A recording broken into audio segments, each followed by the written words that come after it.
Did you know that in the 1970s, the average age for a first-time mom was around the age of 21 years old? Today, it is risen to around an average of 27 years of age, which is the highest it's ever been in history. Couples are starting families later than any generation before us. Many of us maybe aren't considering the drawbacks that come with the delay, especially when it comes to fertility and building that family that we have always dreamed of. If you've ever said you'll start a family once you have a bigger house, a better established career, more funds in the bank account, or maybe just have more years of freedom as a married couple, then you are one amongst many.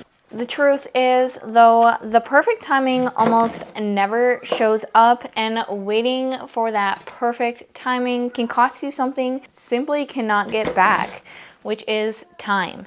I am a mom of 3 children within the course of 5 years. During this video, I'm gonna be processing some sauerkraut, but let's get into point number 1, the myth being waiting for the perfect timing. A big one being in many minds is, well, I want to be well established so I can support my family. In that case, finances. I want to have some time to develop my career, and let me tell you, I hear you. But here's the thing, the cost of living only keeps rising. Careers just get busier. They don't magically just slow down, so it's only going to become more and more consuming. Many parents actually say that kids motivate better habits in terms of money, time management, and the ability to produce more underneath pressure. Okay, so what about this desire to travel and have some more time with your spouse before you get into having children? Here's the thing. Yes, for a small time in your life, date nights are going to be difficult.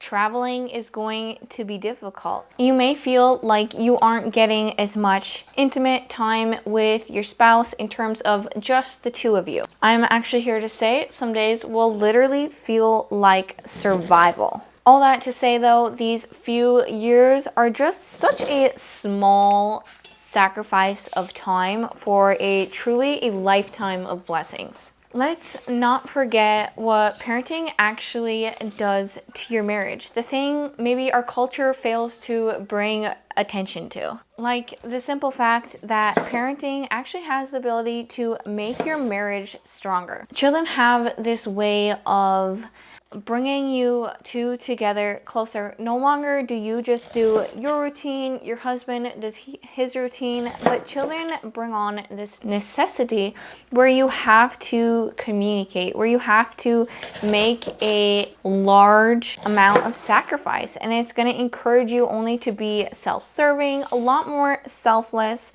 All in all, it's going to make you desire to work together with your spouse all the more as a team.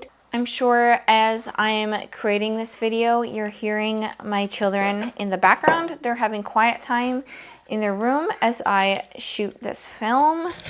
So hopefully they're not too distracting for what I got going on here. To have a strong marriage, it really does require you to have a heart which desires to sacrifice, to let go of your own ways, and the desire to serve others. Hello, children. Hello, parenting. Okay, point number 2. Let's get into the biological reality. So we are in our peak fertility up until our late 20s. On a monthly basis, you have a 25% chance of conception in your 20s.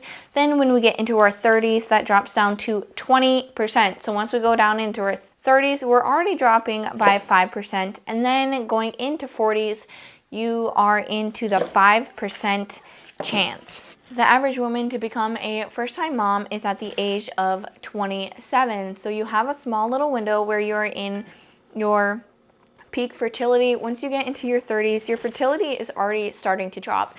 So any of you married couples that really have a desire and it's on your heart to have children, but you decide that you want to wait until maybe your early to mid 30s, definitely take into consideration just our biological makeup. Yes, there's still a lot of females that can still conceive in their mid to late to early 40s. You hear of that all the time. There is the possibility that in terms of fertility, you just might not be able to get pregnant as quickly as you had imagined, where if you were actually aware of that in your early 20s, could maybe have been things that you could have been working on in your early to mid 20 range to start preparing your body for building a family. I want to encourage you and give the upside of starting now. Married couples, you already have the foundation. I would so hope, the love, the commitment,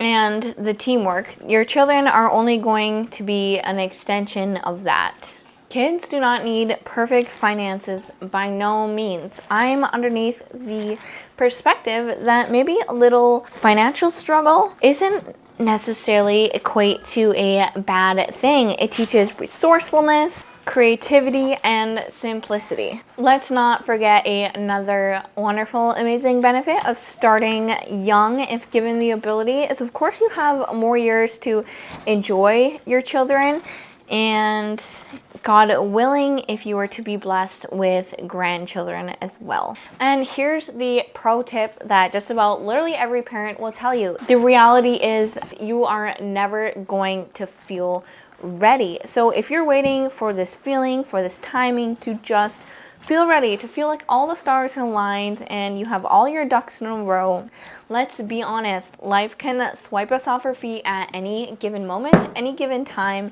So stop waiting for this illusion of perfect timing. I'm here to tell you it is not. God will prepare your heart. He will prepare both you and your spouse's heart as you bring children into this world. He'll help guide and lead you. So honestly, really let go of this idea of some kind of perfect timing, because let me tell you, you're gonna be waiting a while.